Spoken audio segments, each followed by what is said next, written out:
so-called conspiracy theories that at the highest levels of politics and finance, there is a shadowy cabal of pedophiles who use their power to hide the crimes they commit against children.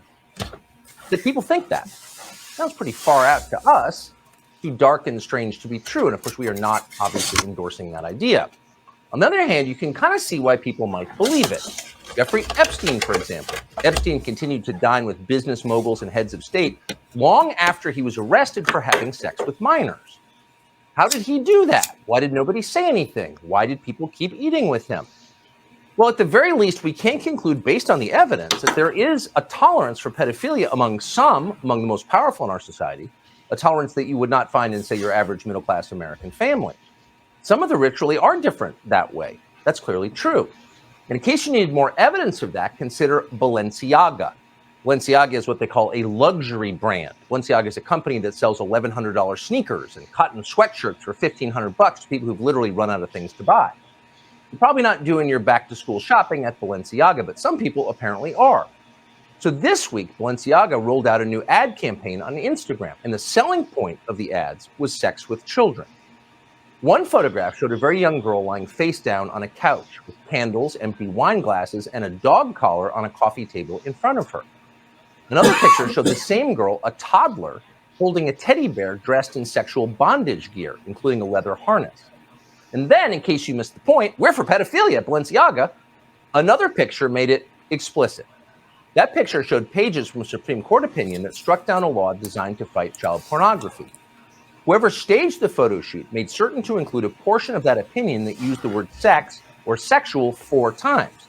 And of course, that was not an accident. Balenciaga wanted you to notice. So this seemed like a big story to us, as we told you last night. Here you have a major international retail brand promoting kiddie porn and sex with children, and not promoting it subtly, but right out in the open.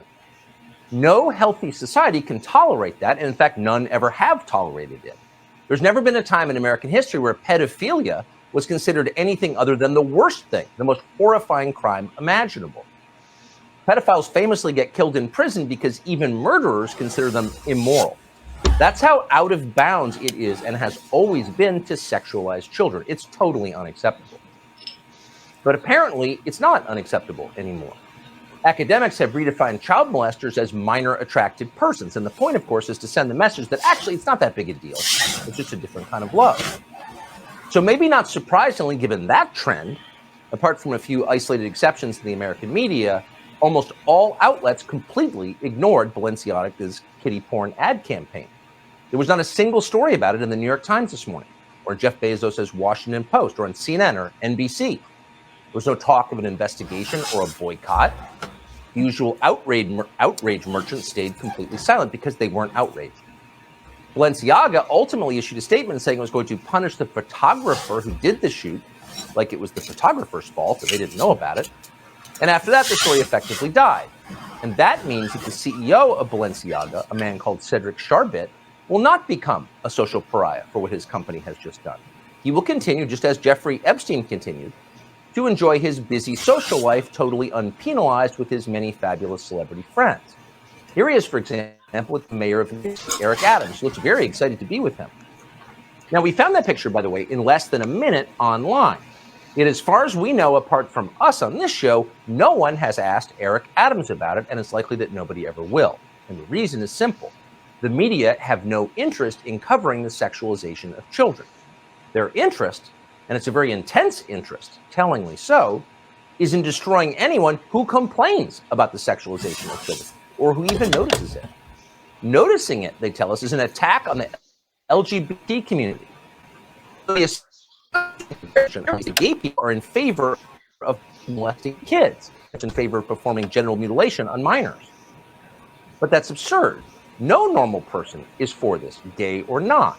It's not anti-gay to oppose kiddie porn or to feel horror at the fact that doctors are cutting the breasts off of healthy teenage girls. These are crimes, and most gay people think they're crimes. Why wouldn't they think that? Protecting children from adults who want to sexually exploit them is a basic human instinct, and it's a noble instinct. And yet NBC News is doing its best to redefine that instinct as a crime.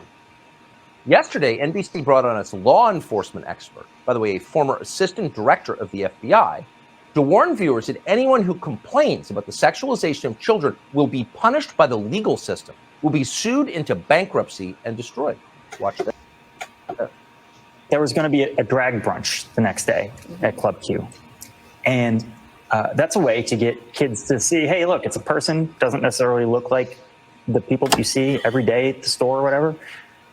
But these are real people with lives and emotions. They like the same stories that you do. There's nothing sexualized about it. But every time there's one of those now, the Proud Boys show up because there's an account on the internet called Libs of TikTok that's been pushed by, Tucker Carlson and the Babylon Bee and the far right. Tucker, in particular, seems fixated on this anti-queer panic. In addition to his diatribes against drag shows, he's platformed anti-trans activists, used particularly vicious and extreme rhetoric to attack children's hospitals for providing trans youth with medical care. If he's a consumer of the people we just rattled off, from Lauren Boebert to Tucker Carlson, let's get it out. Let's get it out at trial. Let's expose it for what it is, name it and shame it. He's a consumer of these people, and those people should face civil consequences from the victims.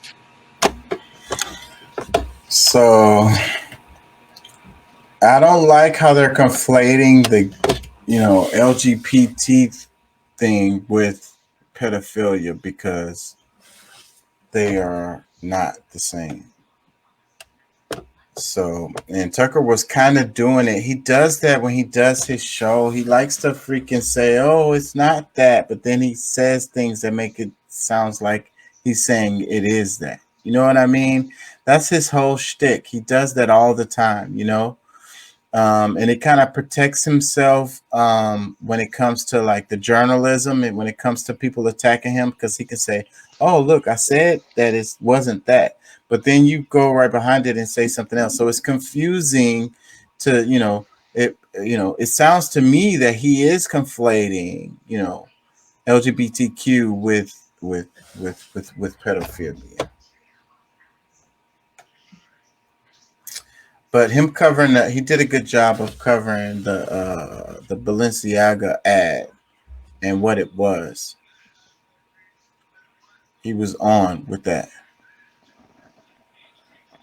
Let me read some comments underneath here right quick before we go. It says, it's honestly horrifying what's happening in America right now. This is underneath Chuck Tucker's video right here on YouTube. Another comment, it says, thanks for exposing all these sickening people. We can't tolerate any of these. Protect the children. Congrats to standing against this, Tucker. Another comment, I'm calling for immediate investigation on everyone, including the parents. They are very sick and they are trying to normalize this disgusting behavior. Investigation on everyone, including the parents? Like, who are you talking about, lady?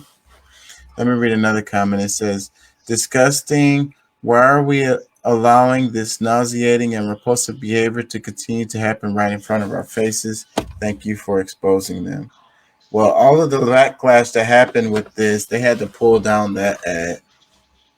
They couldn't keep running that one. Let me read another one. It says, it makes my blood boil not being able to protect all children from the repulsing and revolting things that surround them today. It's pure evil. Another comment, it says, if you're not pissed off about what's going on with our children, then you are the problem. This is a very serious and very real. We need to have these psychopaths investigated and thrown in prison. Another comment says, I don't think I have ever been more grateful to you, Tucker. This is a horrendous crime against our most innocent, vulnerable humans, and most people just turn a deaf ear. It makes them uncomfortable, moral cowards. I think all the other comments are going to be the same. Yeah. Just woke up. Because it's scary what they're doing today.